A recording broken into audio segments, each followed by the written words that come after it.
ರಾಯಚೂರಿನ ಅಭಿವೃದ್ಧಿಗಾಗಿ ರಾಯಚೂರಿನ ಸಾರ್ವಜನಿಕರ ಒತ್ತಡ ಇದೆ. ನಮ್ಮ ಕಲ್ಯಾಣ ಕರ್ನಾಟಕದಲ್ಲಿ ರಾಯಚೂರು ಜಿಲ್ಲೆ ಅತ್ಯಂತ ಹಿಂದುಳಿದ ಪಟ್ಟಿಯಲ್ಲಿ ನಾವಿದ್ದೀವಿ. ನಮ್ಮ ಹಣೆಬರ ಪಟ್ಟಿ ಮೇಲೆ ನಾವು ಹಿಂದುಳಿದ ವರ್ಗದಲ್ಲಿ ಉಳ್ಕೊಂಡ್ಬಿಟ್ಟಿದ್ದೀವಿ ರಾಯಚೂರು ಜಿಲ್ಲೆ. ಈಗ ನಮ್ಮ ರಾಯಚೂರು ಜಿಲ್ಲೆ ಅಲ್ಪ ಸ್ವಲ್ಪ ಸಣ್ಣ ನೀರಾವರಿ ಸಚಿವರಾಗಿದ್ದರು ಶ್ರೀಮಾನ್ಯ NS ಬೋಸರಾಜ್ ಸಾಹೇಬರು. ಅವರ ಕಾಲಘಟ್ಟ ಅವಧಿಯಲ್ಲಿ ನಮ್ಮ ರಾಯಚೂರಿನಲ್ಲಿ ಅನೇಕ ಛತ್ರಪತಿ ರಸ್ತೆಗಳು ಹಾಗೂ ಓಪೆಕ್ ಮತ್ತು ರಿಮ್ಸ್ ಆಸ್ಪತ್ರೆಗಳು ಹೆರಿಗೆಗಳಿಗೆ ಕಣ್ಣಿನ ತಂತ್ರಜ್ಞಾನ ಮತ್ತು 6 ಓಟಿಗಳು ಇಂಥ ಒಂದು ಆಸ್ಪತ್ರೆಗಳನ್ನು ಅವರು ಸುಮಾರು 3 ವರ್ಷದಲ್ಲೇ ನಮ್ಮ ರಾಯಚೂರು ಜಿಲ್ಲೆ ಸಾರ್ವಜನಿಕರಿಗಾಗಿ ಅಗ್ರಹಿಗಳು ಅವರು ನಿಸ್ವಾರ್ಥ ಸೇವೆಯಿಂದ ಅವರು ನಮ್ಮ ರಾಯಚೂರು ಜನತೆಗೆ ಅವರು ಎಲ್ಲ ಅವಕಾಶಗಳನ್ನು ಕಲ್ಪಿಸಿಕೊಡ್ತಾ ಇದ್ದಾರೆ.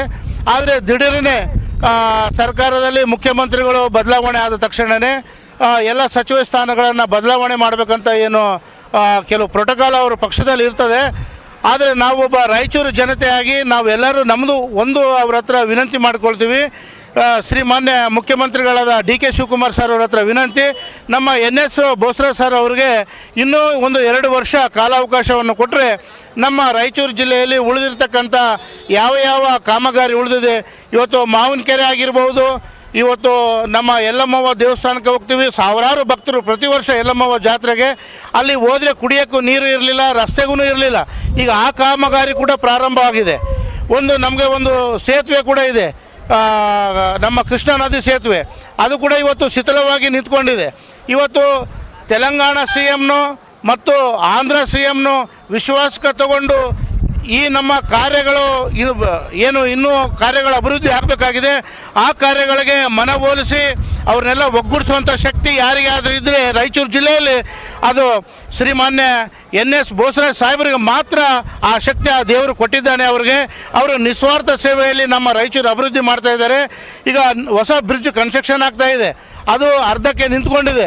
ಇವತ್ತು ಅದು ಕೂಡ ಪೂರ್ತಿ ಆಗಬೇಕಾದ್ರೆ ಕೂಡ NS ಬೋಸರಾಜ್ ಸಾಹೇಬರಿಗೆ ಅವ್ರಿಗೆ ಸಚಿವ ಸ್ಥಾನ ಮತ್ತು ರಾಯಚೂರು ಜಿಲ್ಲೆ ಉಸ್ತುವಾರಿ ಕೊಡಬೇಕಂತೇಳಿ. ಯಾಕಂದರೆ ಕಳೆದ ಬಾರಿ ಮಡಿಕೇರಿ ಸಚಿವ ಸ್ಥಾನವನ್ನು ಕೊಟ್ಟರೆ, ಉಸ್ತುವಾರಿಯನ್ನು ಕೊಟ್ಟರೆ, ಮಡಿಕೇರಿ ಉಸ್ತುವಾರಿ ಕೊಡೋ ಬದಲು ನಮ್ಮ ರಾಯಚೂರು ಜಿಲ್ಲೆ ಉಸ್ತುವಾರಿಯನ್ನು ಕೊಟ್ಟಿದ್ರೆ ನಮ್ಗೆ ಆಲ್ರೆಡಿ ಪ್ರಗತಿಯನ್ನು ಕಾಣ್ತಾ ಇದ್ದೀವಿ, ಇನ್ನೂ ಪ್ರಗತಿಯನ್ನು ಕಾಣ್ತಾ ಇದ್ದೀವಿ. ಆದ ಕಾರಣ ಈಗಲೂ ಕಾಲ ಮಿಂಚಿಲ್ಲ. ಯಾದಗಿರಿಯಲ್ಲಿ ಪಕ್ಕದಲ್ಲಿ ನಮ್ಮ ರಾಯಚೂರು ಸ್ಥಳೀಯ ರಾಯಚೂರಲ್ಲಿ ಕೊಟ್ಟಿರೋರನ್ನ ಅವ್ರಿಗೆ ಯಾದಗಿರಿ ಜಿಲ್ಲೆಯನ್ನು ಕೊಟ್ಟು ನಮಗೆ ರಾಯಚೂರು ಜಿಲ್ಲೆ ಕೊಟ್ಟರೆ ತಪ್ಪಾಗದಂತ ನಾವು ಬಯಸಿದ್ದೀವಿ. ಅದು ಯಾರಿಗೆ ಕೊಡಬೇಕು ಯಾರಿಗೆ ಬಿಡಬೇಕು ಹೈಕಮಾಂಡ್ ತೀರ್ಮಾನ ತಗೊಳ್ತದೆ. ಆದರೆ ನಮ್ಮ ರಾಯಚೂರು ನಾವು ಬಡಪಾಯಿಗಳಿದ್ದೀವಿ, ನಮ್ಮ ಕೂಗು ಅಲ್ಲಿವರೆಗೆ ಕೇಳಿಸಲಿ. ನಮ್ಮ ಕಷ್ಟ ಕಾರ್ಪಣ್ಯಗಳು ದೂರ ಆಗಬೇಕಾದ್ರೆ NS ಬೋಸರಾಜ್ ಸರ್ ಅವ್ರಿಗೆ ರಾಯಚೂರು ಜಿಲ್ಲೆ ಉಸ್ತುವಾರಿ ಕೊಡಬೇಕಂತೇಳಿ ನಾವು ಒತ್ತಡ ಹಾಕುತ್ತಾ ರಾಯಚೂರು ಸಾರ್ವಜನಿಕರು ಇನ್ನು ಮುಂದೆ ಹಂತವಾಗಿ ಉಗ್ರ ಸ್ವರೂಪ ಹೋರಾಟಗಳನ್ನು ಕೂಡ ನಾವು ಹಮ್ಮಿಕೊಳ್ತೇವೆ.